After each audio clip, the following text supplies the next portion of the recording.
Et ce matin, nous partons en Tunisie avec Mariem M. Dabi, qui est avec nous ce matin en direct. Oui, bonjour. Bonjour Bonjour Mariem M. Dabi.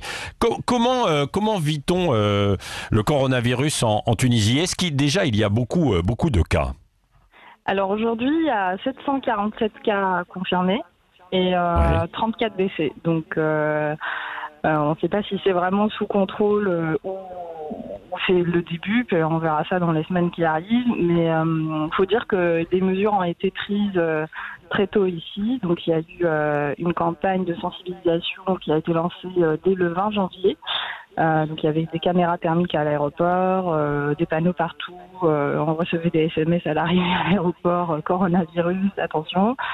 Voilà, il y a eu donc un confinement global le 22 mars, sachant que il y a eu un couvre-feu la semaine d'avant et que tous les ports, les aéroports étaient fermés également. Donc les mesures ont été prises très tôt. Après, il y a eu quand même des erreurs parce que il y a eu des subventions pour, on va dire, les classes les plus pauvres, mais vous imaginez bien que ces gens-là, ils sont pas bancarisés, donc ils devaient aller à la poste. Donc la semaine dernière, il y a eu un peu beaucoup de gens en fait à la poste et du coup maintenant on se demande quelles vont être les conséquences de ce regroupement. Il y avait de nouveau. Oui, c'est ça. Il y avait de nouveau des gens dans la rue. Alors que d'une façon générale, ce confinement est plutôt respecté dans toute la Tunisie, que ce soit la Tunis comme un peu partout dans le reste de la Tunisie. Alors, moi je dirais que globalement c'est bien respecté. Les gens ils mettent des masques, ils respectent les distances sociales, mais de là à dire que partout, je pense que c'est pas vraiment le cas. Il y a quand même des endroits où ça l'est peut-être pas. Il y a des endroits où les gens disent si on va mourir, c'est entre les mains de Dieu. Enfin bon voilà, mais ça reste. Je pense que dans 80% des cas, c'est quand même bien respecté. Moi, j'avoue, je suis dans une région où il y a 11 cas et 70% des gens dans la rue mettent des masques. On a le droit d'aller à la plage, mais il y a personne. Mais il y a des gens, les gens, quand on se croise, ils vont, ils mettent. Et il y a des masques.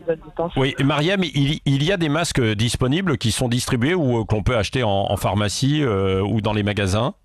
Alors, il y en a, mais il y a des gens qui fabriquent leurs propres masques. Donc, voilà, ici, c'est un pays où le textile marche bien, donc je pense qu'il y a des gens qui ont commencé à fabriquer leurs propres. À fabriquer les masques. J'imagine aussi, dernière question, Mariem, parce que la Tunisie, c'est le tourisme, notamment à partir de cette période d'avril. Et là, tout est fermé. Il n'y a pas de touristes étrangers. Non, là, tout est fermé, il n'y a pas de touristes. Effectivement, ça risque d'avoir un grand impact pour l'économie. Là, les seuls hôtels ouverts, c'est pour recevoir les derniers rapatriés pour s'assurer qu'ils fassent leur auto-isolation proprement. Ils sont gardés par l'armée, donc voilà. Oui. Donc le tourisme, c'est pas pour demain, ça redémarrera peut-être évidemment. En tout cas, merci de votre témoignage. Protégez-vous bien en Tunisie comme ailleurs. Donc peu de cas quand même, peu de victimes avec ces mesures. C'était assez surprenant compte tenu de ce qui s'était fait en France, où là c'est allé beaucoup plus vite avec cette prise de température c'est une bonne nouvelle dans les aéroports, ce qu'on avait un petit peu oublié de faire en France. Merci à vous.